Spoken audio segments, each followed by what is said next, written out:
The Census Wealth Empowerment Act, Part B, the Elimination of Poverty in America, Section 1. These precautionary measures are set in place for the citizens who are recipients of CWE Act funds. Information obtained may lead to the apprehension and prosecution of perpetrators of fraud. As a result of the recovery of assets from a fraudulent action may be returned to the victim of such criminal violation. Consumer education and constructive protectionism are vital to the overall success of the CWE Act. This initial draft illustrates the need for multiple agencies, industries, and individual contributions to assure the safest and most secure way for an effective and optimal outcome.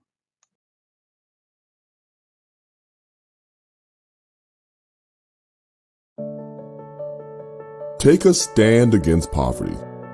We could make the elimination of poverty in the United States a reality with the passage of a new federal bill that would financially empower all citizens.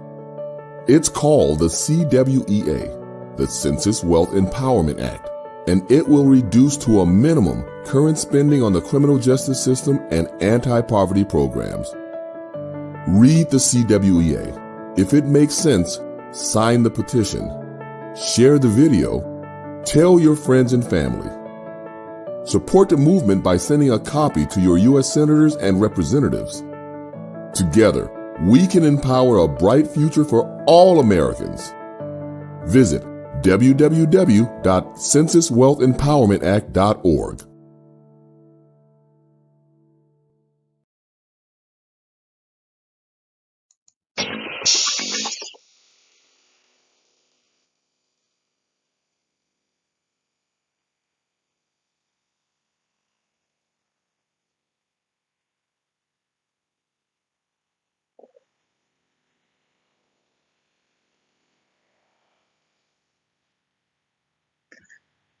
Under Section 1, Article A, Protection from Predatory Financial Schemes, 1. Expert analysis by representatives from various economic arenas, and 2. Consumer financial education. This is where the existing federal agencies come in a collaborative effort to educate those who are already in line to receive funds from the CWE Act. And B, the empowerment of citizens through anti-fraud scheme protection rights.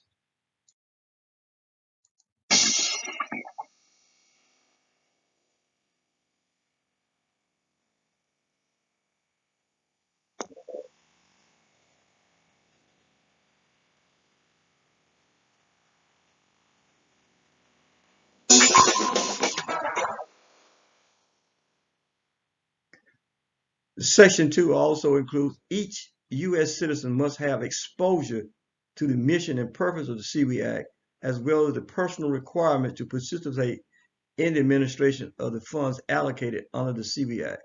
This is not to penalize those who are at the poverty level and those seeking a ladder out, but it's to assure them of the greater opportunity for success, that they have support, that they have the organizations of the United States, various departments behind them to assure their success, not to hinder their success or guard them from having access to those funds that will be allocated to them, but to make sure that they make the wisest decision for the ascension of the ladder from poverty to a quality state of life.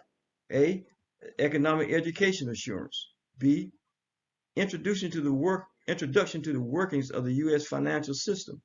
So many people who have not had these type funds have not had the opportunity to be exposed to the workings of the U.S. financial system. So this is what makes education across the board so vital, and the inclusion of so many of the 10 different departments from the already set in the U.S. government as part of this act. C, the National Education Launch Campaign. And finally, D, investment advisory education.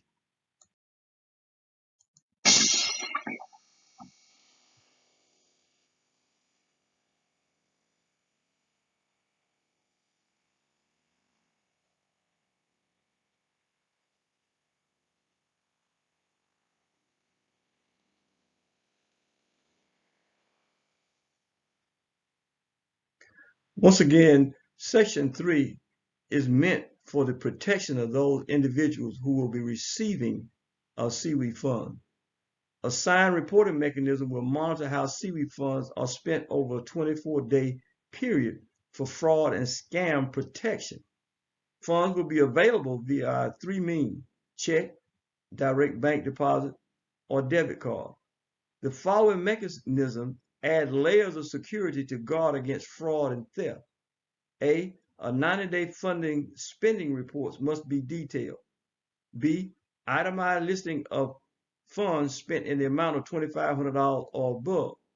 C, funds must be deposited in an FDIC institution. D, direct designation must be itemized for spending funds of $5,000 or more.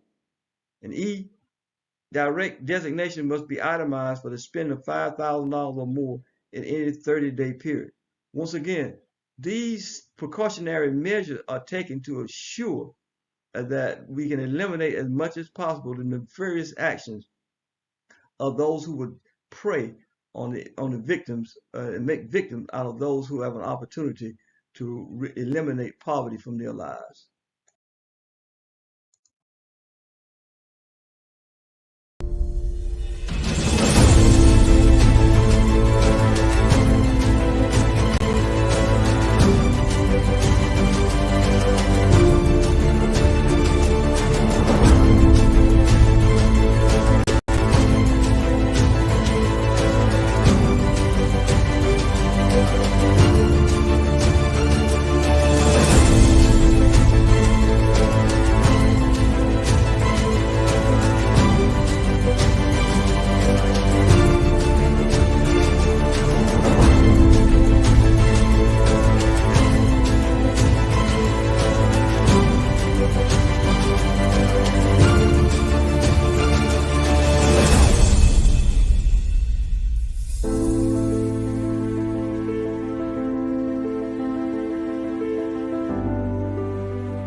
Section 4, no bank nor other institution shall be allowed to confiscate CARVEN Act funds for past due debt or outstanding debts.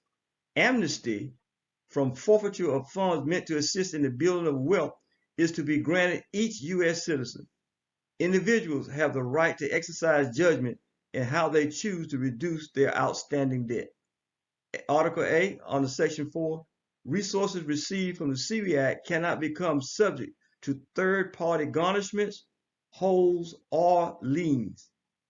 And B, an amnesty clause on CARVEN funds declares exemption from past or outstanding debt collection by any company, corporation, individual promissory note, or third-party collection agency.